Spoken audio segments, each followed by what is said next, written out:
I tagli sui trasporti pubblici decisi ed apportati dalla Regione Veneto hanno innescato una polemica furente e senza fine. Una situazione davvero inaccettabile, tuona l'assessore comunale alla mobilità, penalizzati soprattutto i trasporti del Comune di Venezia.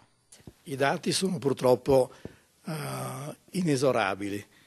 La Regione ha tagliato al trasporto pubblico locale in 3 anni circa 29 milioni, di cui 25 milioni soltanto alla CTV.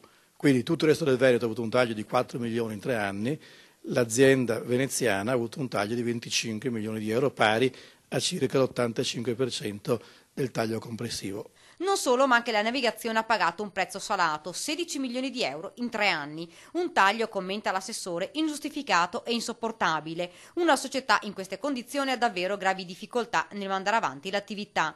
Bisogna trovare una soluzione. Fra questa l'ipotesi di aumentare le tariffe viene subito scartata. In questo caso, spiega l'assessore, per i non residenti il prezzo del ticket è già fuori mercato ed invece per i veneziani l'aumento non può essere giustificato in un momento così di crisi. Altre 2 le strade percorribili.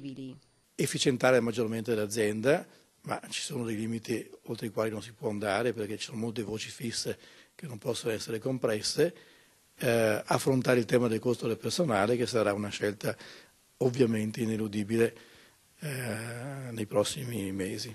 Poi una frecciatina all'assessore regionale trasporti Renato Chisso. Abbiamo dimostrato con i numeri all'assessore Chisso che la quota che il Comune percepisce come addizionario sulla tariffa, che è tutt'altra cosa rispetto al provento comunale, è stato completamente esaurito e introitato dal taglio regionale. I prossimi mesi, insomma, si prevedono momenti difficili, trovare una soluzione non sarà facile ed intanto la polemica non sembra destinata ad esaurirsi.